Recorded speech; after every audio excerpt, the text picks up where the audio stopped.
A warm welcome to all of you in ITS Academy। आप सभी लोगों का ITS Academy में स्वागत। आज हम अपने इस वीडियो लेक्चर में पढ़ेंगे RNA के बारे में कि RNA क्या होता है, RNA की क्या स्ट्रक्चर्स होती हैं और इसके टाइप्स क्या होता है। सबसे पहले हम देखते हैं RNA की। What is RNA? RNA stand for ribose nucleic acid. Ribose nucleic acid. Ribose nucleic acid is a polymer of nucleotide similar as a DNA। ये जो राइबोस न्यूक्लिक एसिड है ये भी एक पॉलीमर है किसका? न्यूक्लियोटाइड्स का। जैसे हमारा डीएनए न्यूक्लियोटाइड्स का पॉलीमर था वैसे ही सेम जो हमारा आरएनए है वो भी हमारा न्यूक्लियोटाइड का पॉलीमर है। It differs from a DNA in अ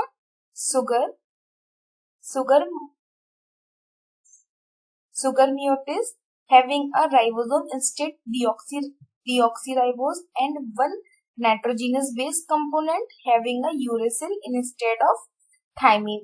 ये जो आरएनए है, आरएनए डिफर है किससे? डीएनए से। किस दो पोजीशन में? पहली पोजीशन है उसकी सुगर।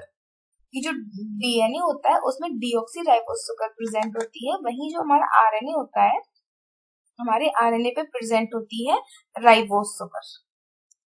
तो ये दोनों डिफरेंस होते हैं। और एक हमारा दूसरा डिफरेंस है कि जो हमारा डीएनए होता है उसमें हमारा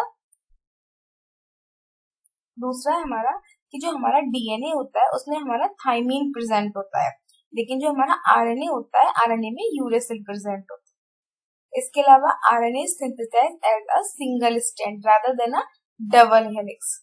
मतलब और जो हमारा आरएनए होता है वो एक सिंगल स्ट्रैंडेड में प्रेजेंट होता है, ना कि डबल हेलिक्स की फॉर्म में। Although RNA strand does not have a complementary pattern, they do not complete single strand। मतलब जो RNA होता है वो सिंगल स्टैंडर्ड में प्रेजेंट होता है। देखिए ऐसे ही इस फॉर्म में, ये सिंगल फॉर्म में इसीलिए प्रेजेंट होता है क्योंकि इसके पास इसके कॉम्प्लीमेंट्री पैटर्न नहीं होते हैं, और इसमें कॉम्प्लीमेंट्री पैटर्न नहीं होते इसीलिए ये अपना जो सिंगल स्टैंडर्ड स्टैंड है उसे कंप्लीट नहीं कर पाता है किसमें? डबल हेलिक्स में। यहाँ पे ये स्ट्रक्चर दिखाई है आपको डीएनए आरएनए की। ये है हमारा आरएनए जो हमारा सिंगल स्टैंडर्ड फॉर्म में प्रेजेंट है। इसमें हमारे ये जो चार नाइट्रोजनस बेस है वो हमारे प्रेजेंट है। पहला हमारा एडेनिन है, दूसरा हमारा ग्वानिन है, तीसरा हमारा साइटोसिन है एंड लास्ट है हमारा यूरेसिल। वहीं अगर अब आप डीएनए की बात करेंगे तो डीएनए का जो स्ट्रक्चर होता है वो हमारा डबल हेलिकल स्ट्रक्चर के फॉर्म में होता है, और वहां पे जो थाइमीन होता है उस थाइमीन की वहां पे यूरेसिल की जगह पे थाइमीन प्रेजेंट होता है। और ये जो एडेनिन ग्वानिन साइटोसिन थाइमीन होते हैं इनमें बॉन्डिंग होती है आपस में, कॉम्प्लीमेंट्रीज होते हैं। ये कॉम्प्लीमेंट्री कैसे होते हैं कि जो एडेनिन होता है वो डबल बॉन्ड से अटैच होता है थाइमीन से, वहीं ग्वानिन अटैच होता है ट्रिपल बॉन्ड से साइटोसिन से। तो ये हमारा होता है आरएनए। नेक्स्ट हम देखते हैं स्ट्रक्चर ऑफ आरएनए कि जो आरएनए होता है वो किन किन कंपोनेंट से मिलके बना होता है। तो जैसे हमारा आरएनए होता है उसमें सबसे पहले प्रेजेंट होते हैं हमारे नाइट्रोजनस बेस, फिर हमारे सुगर मॉलिक्यूल्स, फिर हमारे न्यूक्लियोटाइड सुगर मॉलिक्यूल्स, उसके बाद हमारे फॉस्फेट ग्रुप, और ये जो फॉस्फेट ग्रुप और जो सुगर मॉलिक्यूल्स है नाइट्रोजनस बेस है ये सारे मिलके बनाते हैं हमारे न्यूक्लियोटाइड्स। और फिर ये न्यूक्लियोटाइड्स की पॉलीमर यूनिट मतलब n नंबर ऑफ न्यूक्लियोटाइड्स आपस में अटैच होते हैं और बनाते हैं हमारा सिंगल स्टैंडर्ड आरएनए। अब हम देखते हैं नाइट्रोजनस बेस कि जो हमारे डीएनए जो हमारा आरएनए होता है उसमें कौन कौन से नाइट्रोजनस बेस प्रेजेंट होते हैं। जो नाइट्रोजनस बेस होते हैं वो हमारे से दो टाइप्स के होते हैं। पहला हमारा होता है प्यूरिन और दूसरा हमारा होता है पिरिमिडीन। और जो प्यूरिन होता है उस पे दो रिंग्स होती हैं, सेम जैसे डीएनए में होती थी वैसे ही सेम यहाँ पे भी दो रिंग है। एक रिंग ये है हमारी प्यूरिन की और सेकंड रिंग हमारी ये है। वहीं जो पिरिमिडीन है उसमें सिर्फ एक सिंगल रिंग प्रेजेंट होती है। और यहाँ पे जो प्यूरिन होता है उसमें एडेनिन प्रेजेंट होता है और हमारा ग्वानिन प्रेजेंट होता है। वहीं अगर हम पिरिमिडीन की बात करें तो पिरिमिडीन में यहाँ साइटोसिन प्रेजेंट होता है और यहाँ यूरासिल प्रेजेंट होता है। वहीं अगर हम इनके केमिकल स्ट्रक्चर की बात करें तो जो हमारा एडेनिन होता है उस पे हमारा अमाइनो ग्रुप्स प्रेजेंट होते हैं, दो ये हमारे अमाइनो ग्रुप्स प्रेजेंट है। वहीं यूरासिल की अगर हम बात करें तो यूरासिल पे अमाइनो ग्रुप्स भी प्रेजेंट है और ऑक्सी ग्रुप भी प्रेजेंट है। वहीं अगर हम पिरिमिडीन की बात करें तो पिरिमिडीन में अमाइनो ग्रुप भी प्रेजेंट है, इसके साथ साथ हमारे लिए यहाँ भी ऑक्सी ग्रुप प्रेजेंट है, लेकिन यहाँ पे सिंगल ऑक्सी ग्रुप प्रेजेंट है। लेकिन अगर हम यूरासिल की बात करें तो यूरासिल में हमारे दो ऑक्सी ग्रुप प्रेजेंट है और इनके IUPAC नेम हम लास्ट लेक्चर्स में डिस्कस कर चुके हैं। तो ये हमारे होते हैं 4 नाइट्रोजिनस बेस जो हमारे आरएनए में प्रेजेंट होते हैं।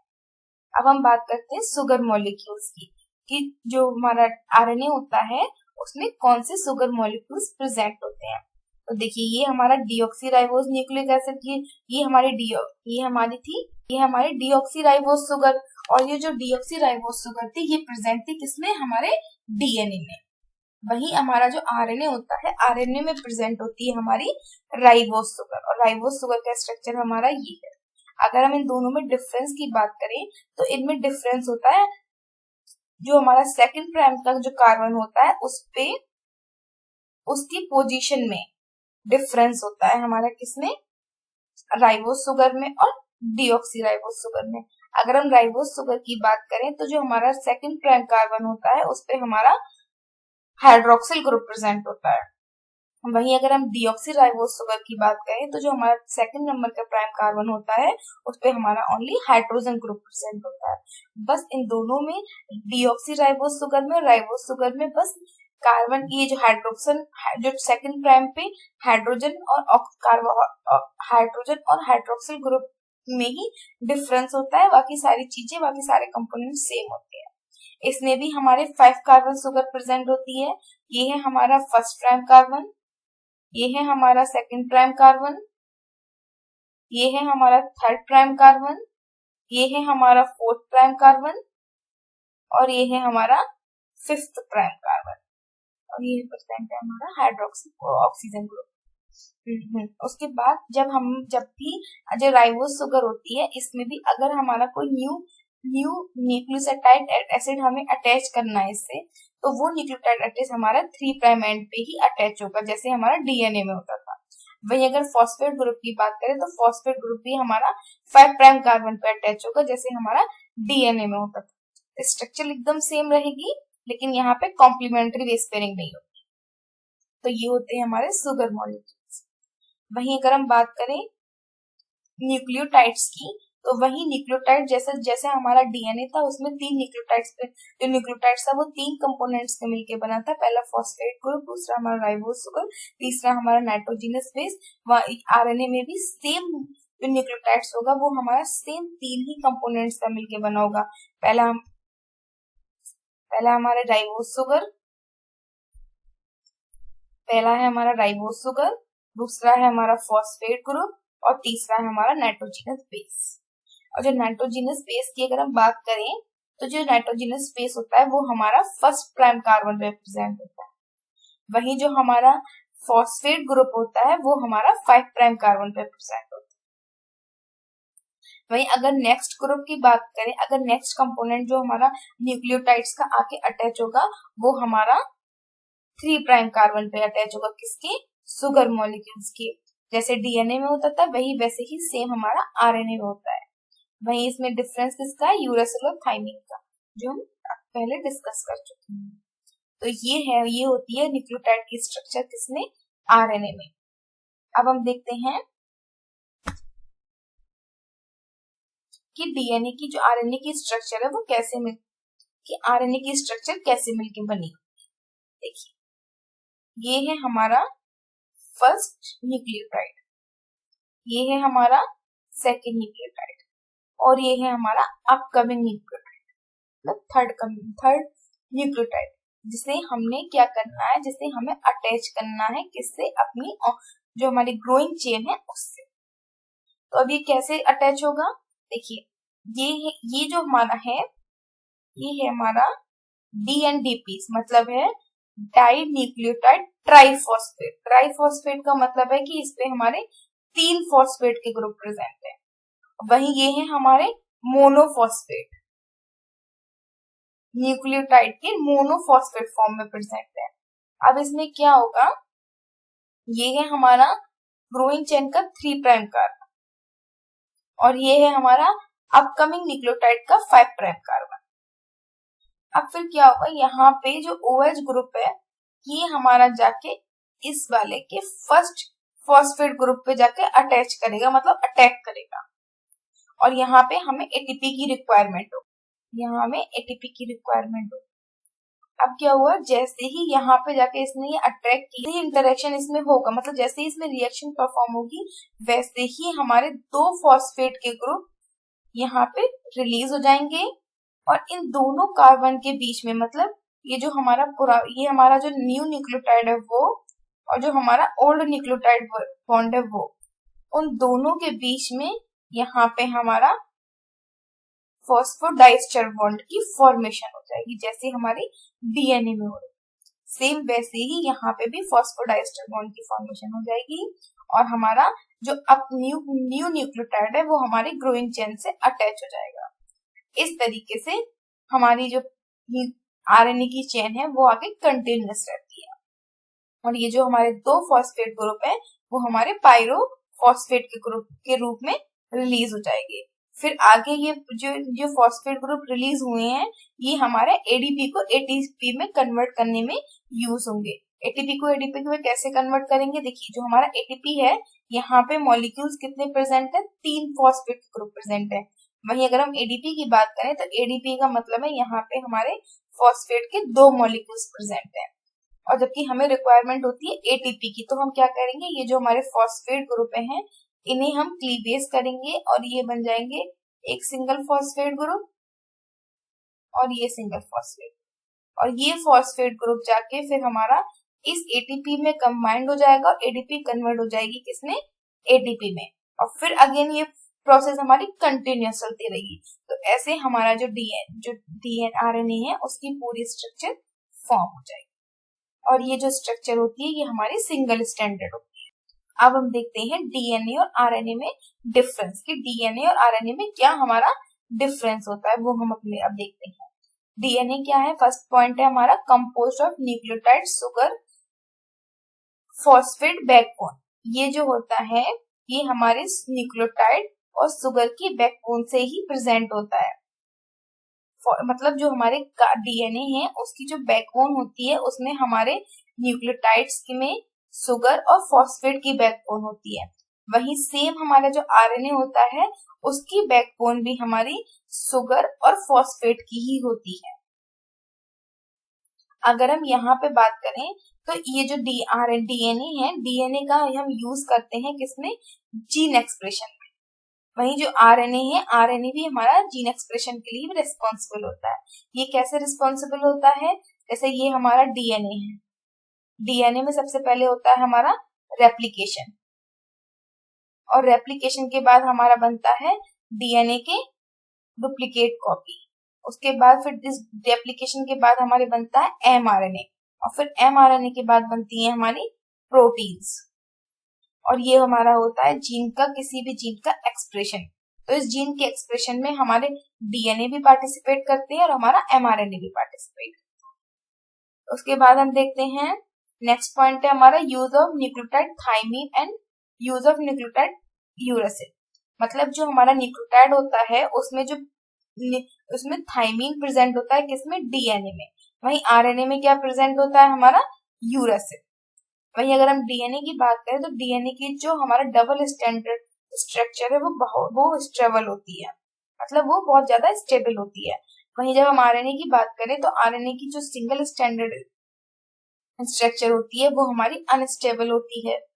वहीं अगर हम शुगर मॉलिक्यूल्स की बात करें, और ये मोस्टली स्टेबल भी हम बोल सकते हैं, स्टेबल भी बोल सकते हैं इसीलिए क्योंकि जितने भी मोस्टली जो DNA RNAs होते हैं हमारे वो सिंगल स्टैंडर्ड फॉर्म में प्रेजेंट और कहीं कहीं पे ये आपस में लूप बना लेते हैं, तो इसे हम अनस्टेबल स्टेट बोल सकते हैं। नेक्स्ट है हमारा सुगर इन न्यूक्लियोटाइड इन मतलब जो डीएनए होता है उसमें हमारी डीऑक्सी शुगर प्रेजेंट होती है, वही हमारे आरएनए में राइबोज शुगर प्रेजेंट होती है। लेकिन जो टाइप्स की अगर हम बात करें तो जो डीएनए होता है वो प्राइमरी सिंगल टाइप्स का होता है, लेकिन जो आरएनए की बात करें तो आरएनए हमारा डिफरेंट टाइप का होता है। तो ये कुछ डिफरेंस होते हैं और कुछ क्वालिटीज होती हैं हमारी आरएनए और डीएनए की। अब हम इनकी स्ट्रक्चर देखते हैं। देखिए ये है हमारा डीएनए का स्ट्रक्चर, ये है हमारा आरएनए का स्ट्रक्चर। ये है डीएनए है हमारा, ये जो डीएनए है हमारा ये हमारा डबल हेलिकल फॉर्म में प्रेजेंट है, और जबकि आरएनए हमारा सिंगल हेलिकल फॉर्म में प्रेजेंट है। अगर हम यहाँ पे बात करें तो यहाँ पे हमारी डीऑक्सी राइबोज शुगर प्रेजेंट है, यहाँ पे हमारी राइबोज शुगर प्रेजेंट है। वहीं अगर हम बात करें यहाँ पे थाइमिन ग्रुप प्रेजेंट है, यहाँ पे यूरासिल प्रेजेंट है। यहाँ पे एडेनिन और थाइमिन के बीच में डबल बॉन्ड बनता है, लेकिन जबकि आरएनए में ऐसा कोई कॉम्प्लीमेंट्री बेस पेयरिंग नहीं होती है। वहीं यहाँ पे थाइमिन और एडेनिन के बीच में डबल बॉन्ड नहीं बनता है, किसमें, आरएनए में। वहीं अगर हम साइटोसिन की बात करें, साइटोसिन और ग्वानिन की बात करें तो ये साइटोसिन और ग्वानिन हमारे आरएनए में भी प्रेजेंट होते हैं, लेकिन इन दोनों के बीच में ट्रिपल बॉन्ड की फॉर्मेशन नहीं होती है। तो ये हमारा स्ट्रक्चरल डिफरेंस है आरएनए और डीएनए में। वहीं अगर हम डीएनए की फुल फॉर्म की बात करें तो इसकी फुल फॉर्म है डीऑक्सीराइबोन्यूक्लिक एसिड। वहीं अगर हम आरएनए की बात करें तो आरएनए की फुल फॉर्म है हमारी राइबोस न्यूक्लिक एसिड।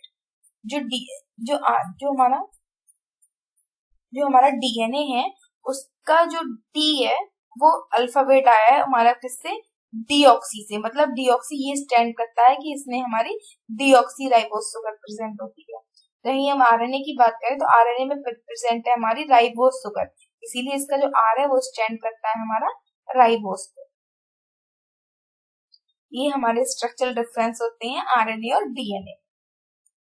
अब हम बात करते हैं टाइप्स ऑफ आरएनए की। आरएनए कितने टाइप्स का होता है। जो हमारी यूकैरियोटिक सेल्स होती हैं उसमें आरएनए हमारे डिफरेंट टाइप्स के होते हैं। जैसे हमारा राइबोसोमल आरएनए, इसे हम आरआरएनए बोलते हैं। इसके बाद हमारा मैसेंजर आरएनए, इसे हम एमआरएनए बोलते हैं। इसके बाद हमारा सिंगल न्यूक्लियर आरएनए, इसके अलावा स्मॉल इंटरफेरिंग आरएनए, फिर हमारा है ट्रांसफरिंग आरएनए, फिर हमारे माइक्रो आरएनए, इसके अलावा कुछ अदर आरएनए भी हैं। ये हमारे डिफरेंट टाइप्स के होते हैं, किसके, आरएनए के। और ये जो आरएनए होते हैं डिफरेंट टाइप के, ये हमारे यूकैरियोटिक सेल्स में प्रेजेंट होते हैं। अब हम सबसे पहला देखते हैं राइबोस आरएनए की। राइबोस आरएनए क्या होता है। The largest component of cellular RNA is ribosomal RNA. Comparison of जो हमारा सेल का जो लार्जेस्ट कंपोनेंट है वो है हमारा राइबोसोम, मतलब आरआरएनए। और ये कहाँ प्रेजेंट होता है, ये प्रेजेंट होता है हमारे राइबोसोम्स में। इसके अलावा जो हमारे 80 से 90% टोटल जितने भी हमारे आरएनएज हैं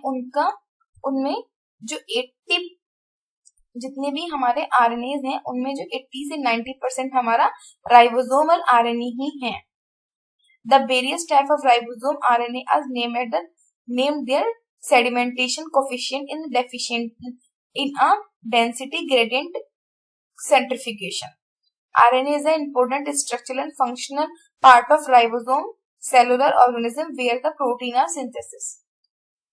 जो आरएनएज हैं, आरएनए को हमने उनके सेडिमेंटेशन कोफिशिएंट के अकॉर्डिंग काफी टाइम मतलब वेरियस टाइप में डिवाइड किया हुआ है। जैसे हमारा 16S RNA, 5S RNA, 23S RNA, इस तरीके से हमने उनके सेडिमेंटेशन कोफिशिएंट के अकॉर्डिंग उसे डिवाइड किया हुआ है। इसके अलावा जो हमारा राइबोसोमल आरएनए है वो हमारा कहाँ प्रेजेंट होता है, ये हमारा जो राइबोसोम है उसमें प्रेजेंट होता है। और ये राइबोसोम का बहुत ही ज्यादा इम्पोर्टेंट पार्ट होता है। और इसी की वजह से जो राइबोसोम होती है वो structural and functional unit perform करती है। और ये जो राइबोसोम होता है यहीं पे हमारे प्रोटीन की सिंथेसिस होती है। तो ये राइबोसोम आरएनए का बहुत मोस्ट इम्पोर्टेंट रोल होता है किसमें, प्रोटीन की सिंथेसिस में। और ये प्रेजेंट होता है हमारा किसमें, राइबोसोम। अब हम देखते हैं हमारे सेडिमेंटेशन के अकॉर्डिंग हमने जैसे आरएनए को कितने पार्ट्स में डिवाइड किया है वो देखते हैं। जैसे अगर हम यूकैरियोटिक्स की बात अगर हम यूकैरियोटिक राइबोसोम्स की बात करें तो देखिए जो राइबोसोम होता है उसमें हमारी दो सब यूनिट्स प्रेजेंट होती हैं। एक सब यूनिट हमारी होती है स्मॉल सब यूनिट, एक हमारी होती है लार्ज सब यूनिट। तो ये हमारी प्रोकैरियोटिक्स की बात करें तो इसमें जो लार्ज सब यूनिट होती है वो हमारी होती है 15S, और जो इसमें एस है, जो एस का मीन है सेडिमेंटेशन कोफिशिएंट। वही जो स्मॉल यूनिट होती है प्रोकैरियोट्स में वो होती है हमारी 30S। तो ऐसे 50S और 30S सब यूनिट आपस में मिलकर बनाती हैं 70S, और ये जो 70S राइबोसोम होता है वो हमारा प्रेजेंट होता है किसमें, प्रोकैरियोटिक्स में। वहीं अगर हम 15S की बात करें, जो हमारी 50S सब यूनिट होती है उसमें हमारा 23S आरएनए प्रेजेंट होता है, हमारा 5S आरएनए प्रेजेंट होता है।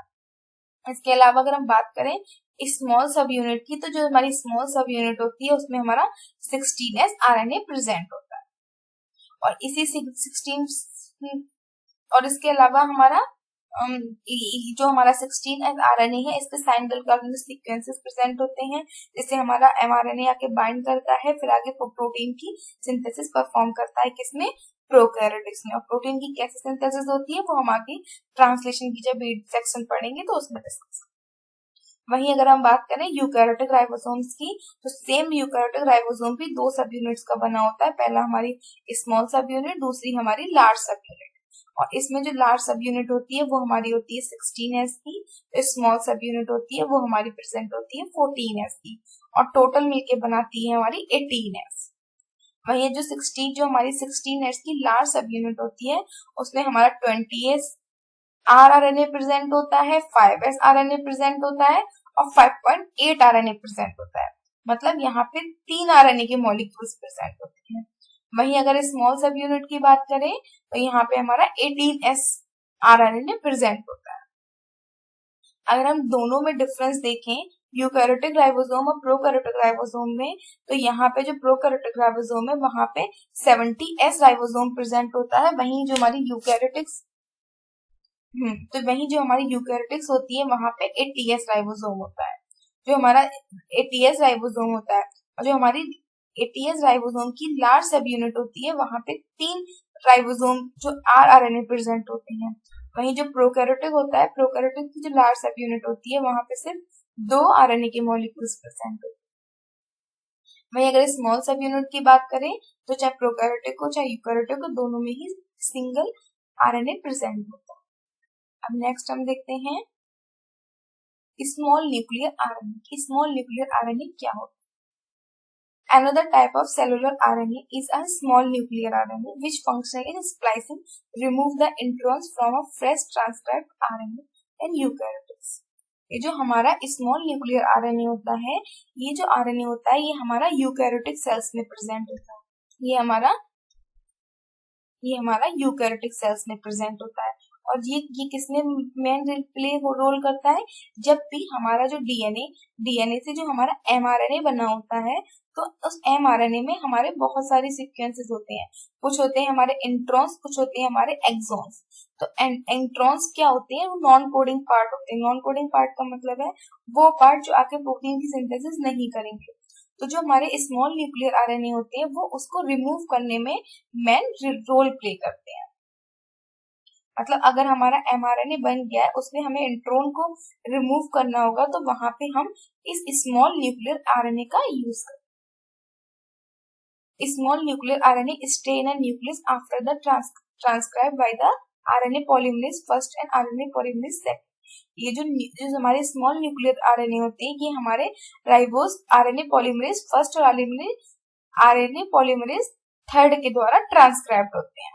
इसके अलावा हम बात करें स्मॉल न्यूक्लियर आरएनए की फ्रॉम यूकैरियोटिक सेल, इनका जो सेडिमेंटेशन कोफिशिएंट होता है वो हमारा होता है 6 to 8S। Small nuclear RNA serve the mostly structural role in the processing of mRNA. जो हमारा स्मॉल न्यूक्लियर आरएनए होते हैं वो मोस्ट इंपोर्टेंट रोल प्ले करते हैं structural and processing of mRNA. MRNA क्या है? हमारा मैसेंजर आरएनए। और ये जो मैसेंजर आरएनए कब बनता है, जब भी आरएनए में डीएनए में रेप्लिकेशन होता है, तो रेप्लिकेशन से हमारा ये एमआरएनए बनता है, और इसी में हमारी जो प्रोटीन कोडिंग इंफॉर्मेशन होती है वो कोड होती है। Several types of protein SM protein assemble in a 16s angstrom, ये एंगस्ट्रॉम है यहाँ पे 30 to 40 angstrom dot assembled in a 16 angstrom via 30 and 40 dot nut complex that interact with the U-rich region of poly U-RNA। ये जो हमारे small nuclear RNA है, इसमें बहुत सारी SN प्रोटीन्स की असेंबली होती है, और जो हमारी SN प्रोटीन्स होती हैं ये हमारे असेंबल होती हैं 16 एंगस्ट्रॉम्स की रेंज में, एक डॉट शेप्ड लाइक स्ट्रक्चर में, और ये जो इंटरेक्ट करती हैं हमारे जो हमारा यूरेसिल रिच रीजन होता है उससे, ये क्या करती हैं, अटैच होती हैं। जैसे अगर हम बात करें तो कैसे ये स्प्लाइसोसोम की प्रोसेस को परफॉर्म करते हैं, देखिए इसमें एक प्रेजेंट है हमारा U1 रीजन। अब ये U1 रीजन क्या करता है, ये कॉम्प्लीमेंट्री होता है किसका, हमारा स्प्लाइसोम का। ये क्या करता है, ये जो डोनेट साइट, जो हमारे डोनेट की साइट होती है उसे डिस्टिंग्विश करता है, मतलब उसे रिकॉग्नाइज करता है, डिस्टिंग्विश करता है। उसके बाद जो हमारे सीक्वेंस होते हैं यूजी रिच, उन पे जाके ये बाइंड कर देता है। इसके अलावा इसमें एक प्रेजेंट होता है हमारा U2RNA,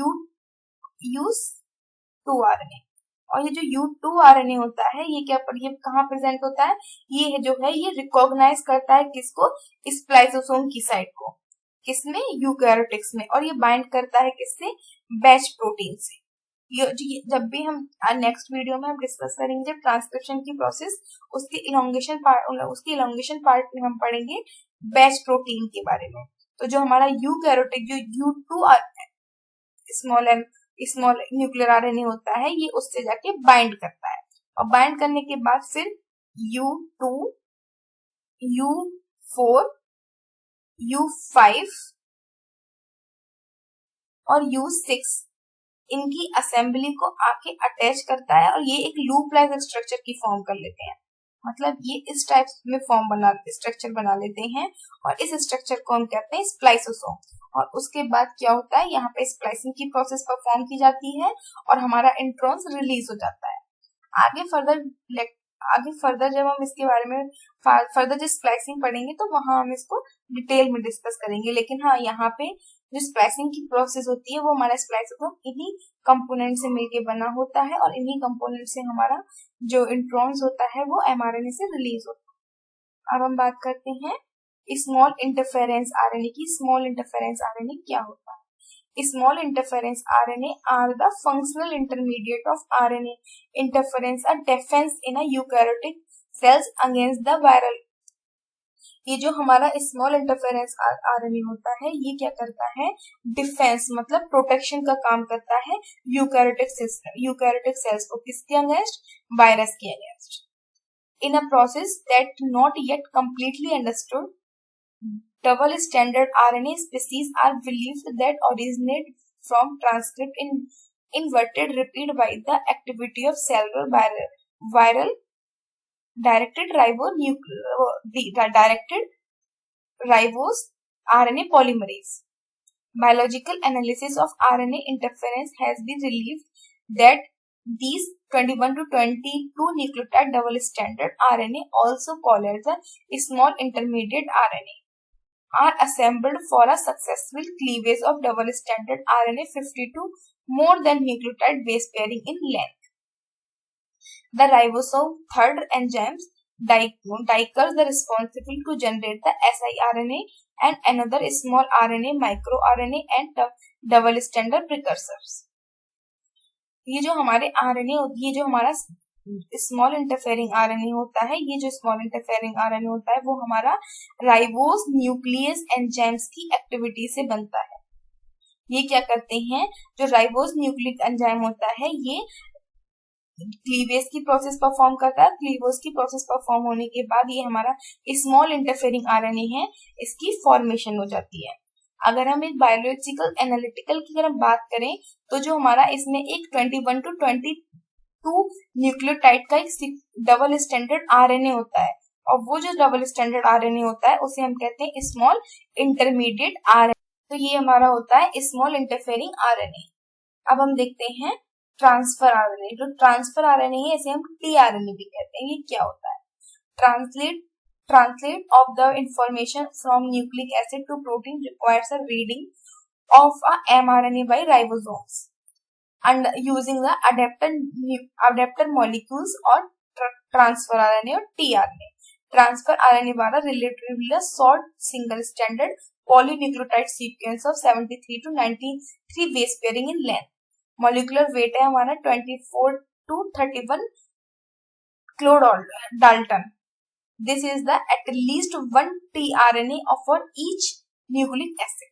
ये जो हमारे tRNA है, tRNA का क्या काम होता है? जब ये हमारा राइबोसोम है, राइबोसोम जो हमारा mRNA को रीड करता है, उसके बाद जो राइबोसोम है उसने हमारे mRNA को रीड किया, mRNA को रीड करने के बाद वो इंफॉर्मेशन देता है किसको?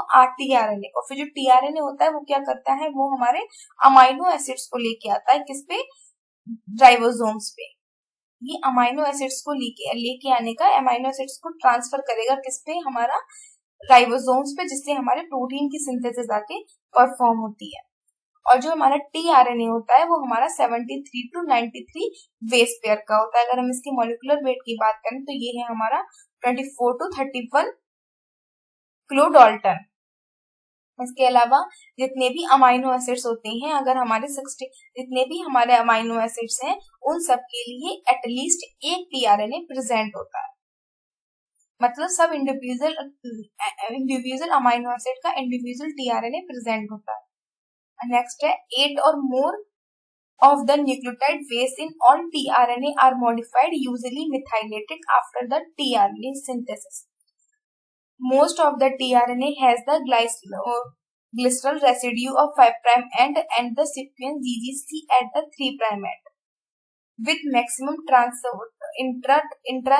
intra-strand hybridization, tRNA on a cruciform structure double-stranded stem and single standard loop. ये जो हमारा जो हमारा टीआरएनए होता है वो हमारा मॉडिफिकेशन होता है किसका? T8 और मोर न्यूक्लियोटाइड सीक्वेंसेस का। और जो हमारा इसमें 5' एंड होता है वो 5' एंड हमारा जो हमारा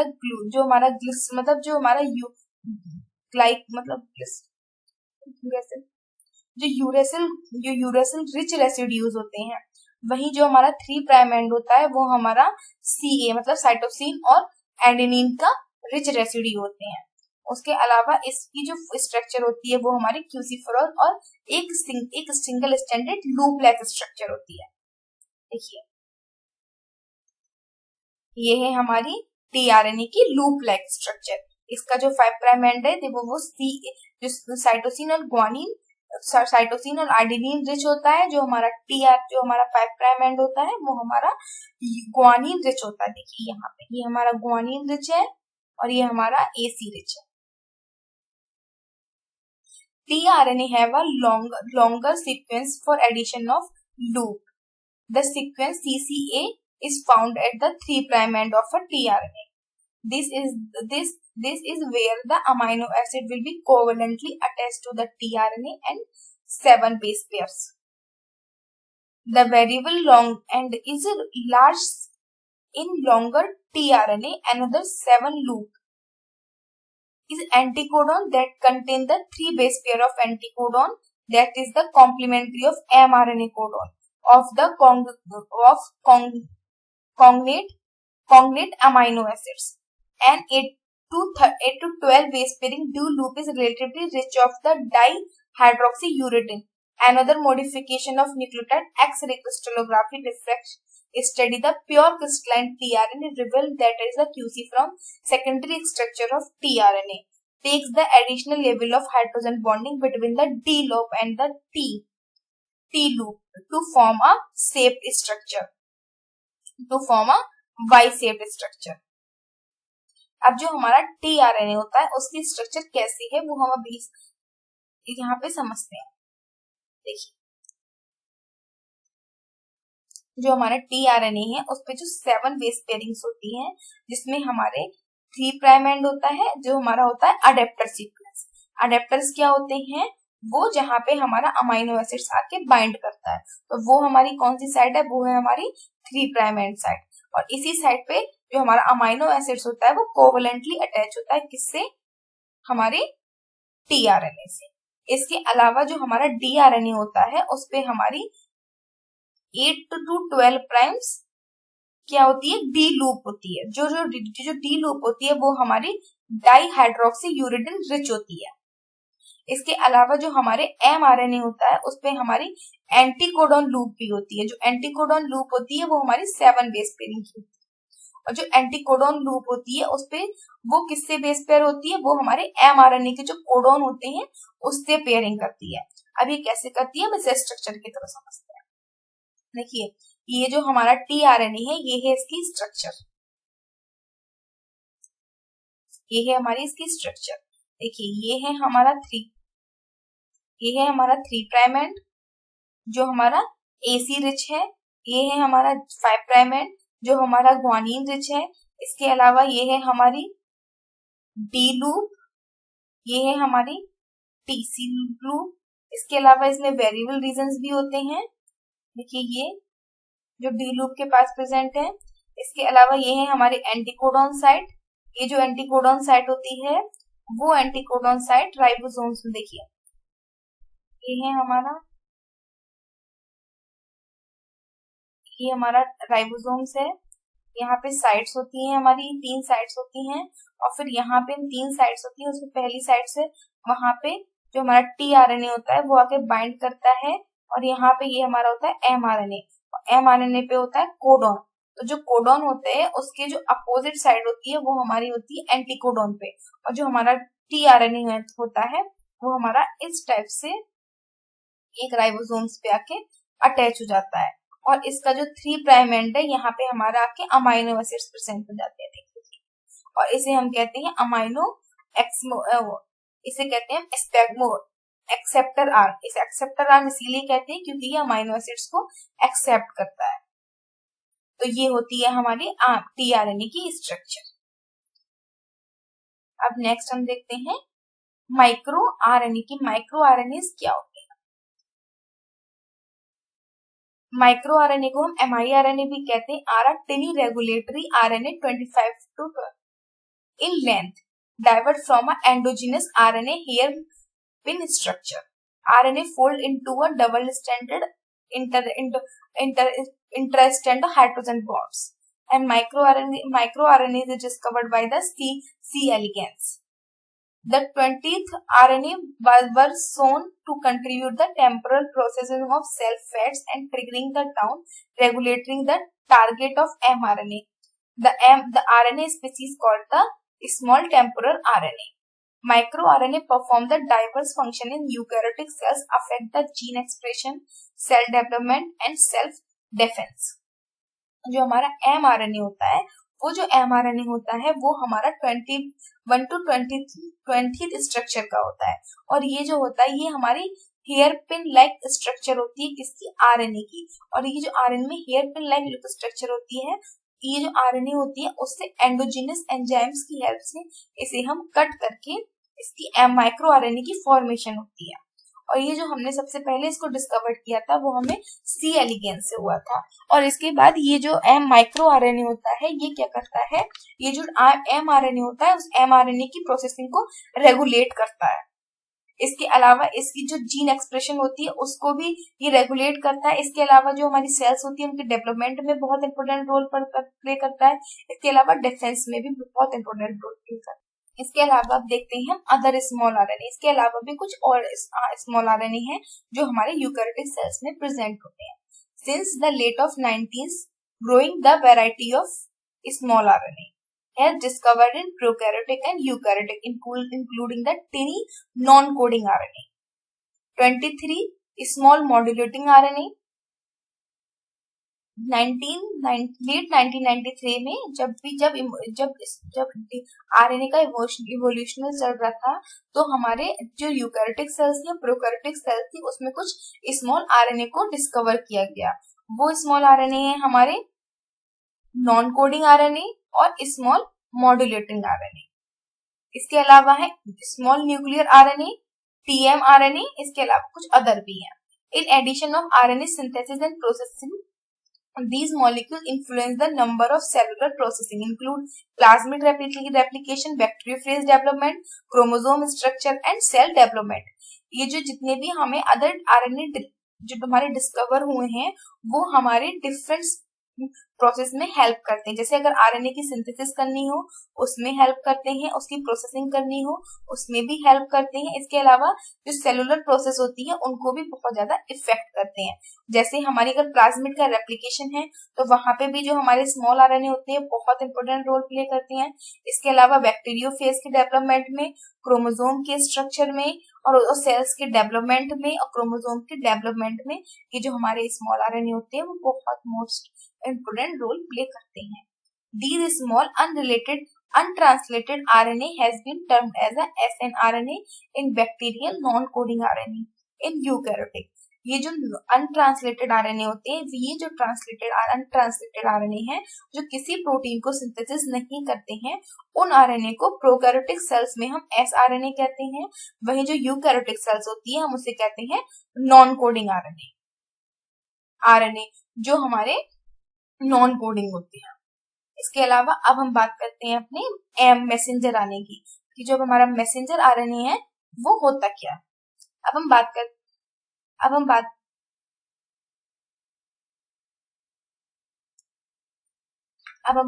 हैं मैसेंजर आरएनए। अब हम बात करते हैं मैसेंजर आरएनए की, कि मैसेंजर आरएनए क्या होता है। मैसेंजर आरएनए को हम एमआरएनए भी कहते हैं। It is the initiation concentration between the information stored in a DNA that translate apparatus that will ultimately procedure for a protein production responsible for a phenotype detection of a chromosome. In eukaryotic mRNA synthesis, it will be translated into protein. Prokaryotic mRNA is the polycystonic that is code more than one protein on a one mRNA. In eukaryotic, in contrast, monocystic having a one protein for one mRNA। अब हम देखते हैं mRNA है क्या। mRNA को हम कहते हैं मैसेंजर आरएनए। मैसेंजर आरएनए हमारे प्रोटीन की जो कोडिंग की इंफॉर्मेशन होती है उसको कोड करता है। मतलब जो हमारे प्रोटीन कोड होनी है वो इंफॉर्मेशन हमारी डीएनए से mRNA को ट्रांसलेट कर दी जाती है by the help of transcription process. इसके अलावा इसके बाद ये जो एमआरएनए होता है ये एमआरएनए आगे प्रोसीड करता है। ये एमआरएनए जाता है हमारा राइबोसोम पे फिर हमारे प्रोटीन की सिंथेसिस होती है।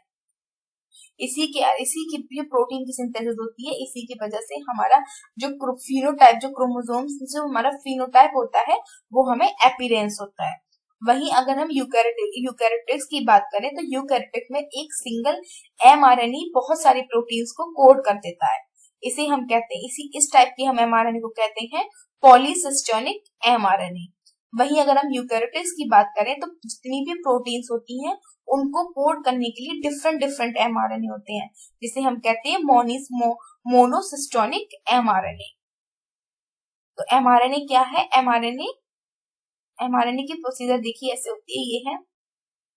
इसके अलावा जो हमारा जैसे ये हमारा सबसे बना डीएनए से हमारा बनेगा एमआरएनए। तो जो डीएनए को जो डीएनए है ये हमारा जीन है, मतलब इस पे किसी प्रोटीन को कोड करने की इंफॉर्मेशन है।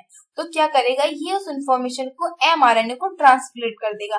फिर ये जो एमआरएनए होगा आगे प्रोटीन की सिंथेसिस करेगा।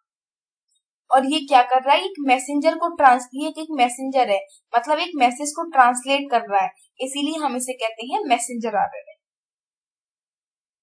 अब उसके बाद जो हमारा एमआरएनए होता है वो हमारा यूकैरियोट, अगर हम प्रोकैरियोटिक्स की बात करें तो प्रोकैरियोटिक में इंट्रॉन्स और एंट्रॉन्स कुछ नहीं होता है। लेकिन अगर हम यूकैरियोटिक्स की बात करें तो हमारा एमआरएनए होता है वो एमआरएनए के हमारे डिफरेंट पार्ट्स होते हैं। कुछ हमारे पार्ट्स होते हैं प्रोटीन कोडिंग पार्ट जिन्हें हम कहते हैं एक्सट्रॉन, कुछ होते हैं हमारे प्रोटीन नॉन कोडिंग पार्ट जिसे हम कहते हैं इंट्रॉन्स।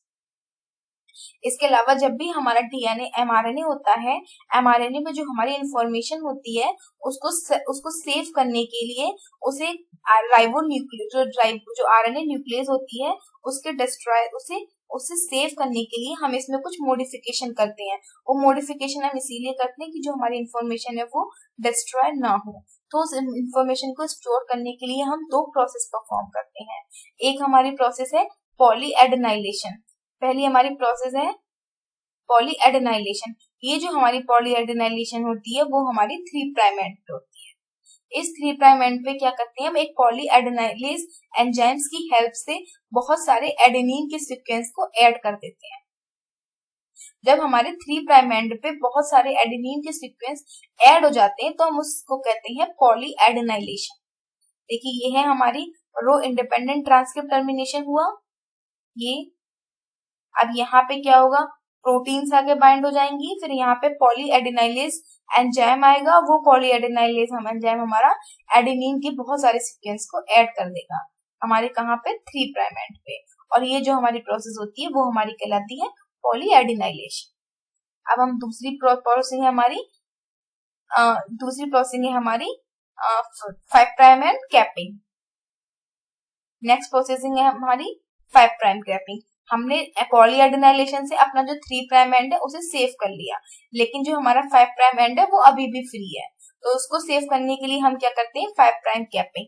5' कैपिंग के लिए हम क्या करते हैं, सबसे पहले ये है हमारी 5' कैपिंग में जो हमारा ट्राइफॉस्फेट, यहाँ पे जो 3 फॉस्फेट के ग्रुप होते हैं उसमें से एक फॉस्फेट के ग्रुप को रिलीज कर देते हैं, और इस रिलीज करने के लिए हम फॉस्फेटेज एंजाइम्स का यूज करते हैं। फिर नेक्स्ट क्या करते हैं, यहाँ पे जीटीपीज जो हमारा गाइनिल ट्रांसफरेज एंजाइम आता है वो हमारा जीटीपी होता है जो जीटीपी में कन्वर्ट करके यहाँ पे जो ग्वानिन होता है उसका एक ग्रुप अटैच कर देता है, मतलब यहाँ पे अटैच हो जाता है। देखिए इस तरीके से ये हमारा अटैच हो गया। उसके बाद क्या करते हैं, ये जो प्रोसेस होती है वो परफॉर्म की जाती है ग्वानिल ट्रांसफरेज की हेल्प से। ये जो ग्वानिल ट्रांसफरेज होता है ये ग्वानिन को ऐड करता है कहाँ पे, 5' एंड पे। जहाँ पे हमने अपने फॉस्फेट ग्रुप को रिलीज किया था वहीं पे ये अब क्या करेगा, मतलब ग्वानिन फॉस्फेट को ऐड कर देगा। देखिए जैसे एक फॉस्फेट हमने ग्रुप रिलीज किया, वहीं सेकंड जो हमारा ग्वानिन का जो मॉलिक्यूल्स होगा, ग्वानिन का फॉर्मेट ऐड का मॉलिक्यूल्स होगा वो इस पे आकर अटैच हो जाएगा। और ये प्रोसेस परफॉर्म की जाती है हमारी गाइनिल ट्रांसफरेज एंजाइम्स की हेल्प से। उसके बाद क्या होगा, हमारा मिथाइल ट्रांसफरेज एंजाइम आएगा। वो मिथाइल ट्रांसफरेज एंजाइम यहाँ पे आके मिथाइल ग्रुप ऐड कर देगा, और यहाँ पे हमारी जो मिथाइल ग्रुप जब ऐड हो जाएगा हमारा, उसे हम कहते हैं 5' ऐड, जिसे हम कहते हैं 5' कैपिंग। देखिए जो उसके 5' एंड था वहां पे हमारा देखिए एक और मिथाइल ग्रुप उसने यहाँ ऐड किया और एक मिथाइल ग्रुप हमें यहाँ ऐड किया।